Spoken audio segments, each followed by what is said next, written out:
پاک کلام میں سے گنتی کی کتاب اس کا 15واں باب۔ اور خداوند نے موسیٰ سے کہا، بنی اسرائیل سے کہہ، جب تم اپنے رہنے کے ملک میں جو میں تم کو دیتا ہوں پہنچو، اور خداوند کے حضور آتشین قربانی یعنی سوختنی قربانی یا خاص منت کا ذبیحہ یا رضا کی قربانی گزرانو، یا اپنے معین عیدوں میں راحت انگیز خوشبو کے طور پر خداوند کے حضور گائے، بیل یا بھیڑ بکری چڑھاؤ۔ تو جو شخص اپنا چڑھاوا لائے وہ خداوند کے حضور نظر کی قربانی کے طور پر ایفا کے 10ویں حصے کے برابر میدا جس میں چوتھائی ہین کے برابر تیل ملا ہوا ہو، اور تپاون کے طور پر چوتھائی ہین کے برابر مے بھی لائے۔ تو اپنی سوختنی قربانی یا اپنے ذبیحہ کے ہر برہ کے ساتھ اتنا ہی تیار کیا کرنا، اور ہر مینڈے کے ساتھ ایفا کے 5ویں حصے کے برابر میدا جس میں تہائی ہین کے برابر تیل ملا ہوا ہو نظر کی قربانی کے طور پر لانا، اور تپاون کے طور پر تہائی ہین کے برابر مے دینا، تاکہ وہ خداوند کے حضور راحت انگیز خوشبو ٹھہرے۔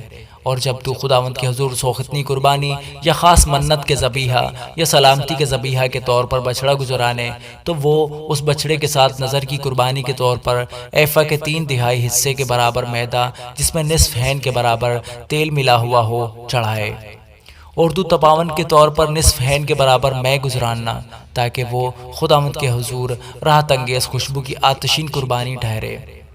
ہر بچڑے اور ہر مینڈے اور ہر نر برہ یا بکری کے بچے کے لیے ایسا ہی کیا جائے۔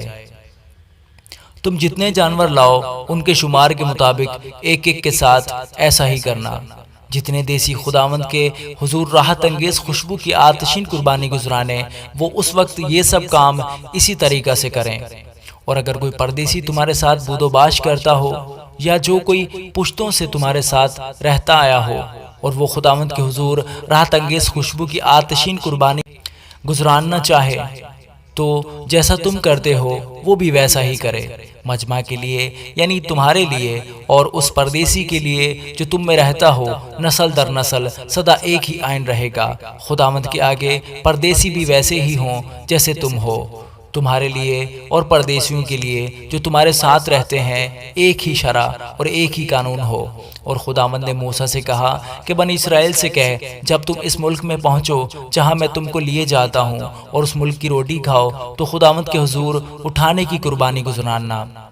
تم اپنے پہلے گندے ہوئے آٹے کا ایک گردہ اٹھانے کی قربانی کے طور پر چڑھانا، جیسے کھلیان کی اٹھانے کی قربانی کو لے کر اٹھاتے ہو ویسے ہی اسے بھی اٹھانا۔ تم اپنی پشت در پشت اپنے پہلے ہی گندے ہوئے آٹے میں سے کچھ لے کر اسے خداوند کے حضور اٹھانے کی قربانی کے طور پر گزراننا۔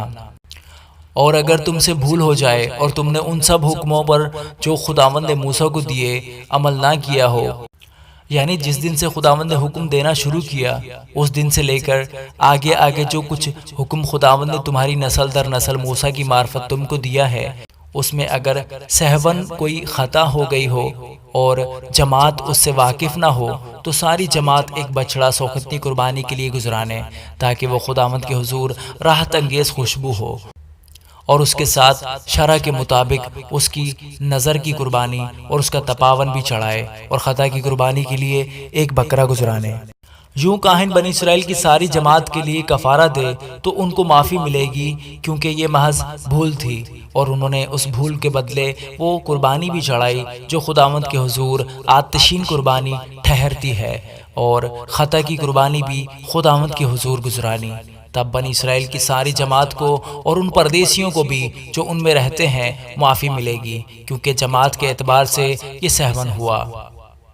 اور اگر ایک ہی شخص سہون خطا کرے تو وہ یک سالہ بکری خطا کی قربانی کے لیے چڑھائے۔ یوں کاہن اس شخص کی طرف سے جس نے سہون خطا کی، اس کی خطا کے لیے خداوند کے حضور کفارہ دے تو اسے معافی ملے گی۔ جس شخص نے سہون خطا کی ہو اس کے لیے تم ایک ہی شرع رکھنا، خواہ وہ بنی اسرائیل میں سے دیسی ہو یا پردیسی جو ان میں رہتا ہو۔ لیکن جو شخص بے باک ہو کر گناہ کرے، خواہ وہ دیسی ہو یا پردیسی، وہ خداوند کی اہانت کرتا ہے۔ وہ شخص اپنے لوگوں میں سے کاٹ ڈالا جائے گا، کیونکہ اس نے خداوند کے کلام کی حقارت کی اور اس کے حکم کو توڑ ڈالا۔ وہ شخص بالکل کاٹ ڈالا جائے گا، اس کا گناہ اس کے سر لگے گا۔ اور جب بنی اسرائیل بیابان میں رہتے تھے ان دنوں ایک آدمی ان کو سبت کے دن لکڑیاں جمع کرتا ہوا ملا، اور جن کو وہ لکڑیاں جمع کرتا ہوا ملا وہ اسے موسیٰ اور ہارون اور ساری جماعت کے پاس لے گئے۔ انہوں نے اسے حوالات میں رکھا کیونکہ ان کو یہ نہیں بتایا گیا تھا کہ ان کے ساتھ کیا کرنا چاہیے۔ تب خداوند نے موسیٰ سے کہا کہ یہ شخص ضرور جان سے مارا جائے، ساری جماعت لشکرگاہ کے باہر اسے سنسار کرے۔ چنانچہ جیسا خداوند نے موسیٰ کو حکم دیا تھا اس کے مطابق ساری جماعت نے اسے لشکرگاہ کے باہر لے جا کر سنسار کیا اور وہ مر گیا۔ اور خداوند نے موسیٰ سے کہا بنی اسرائیل سے کہے کہ وہ نسل در نسل اپنی پیراہنوں کے کناروں پر جھالر لگائیں اور ہر کنارے کی جھالر کے اوپر آسمانی رنگ کا ڈورا ٹانکیں۔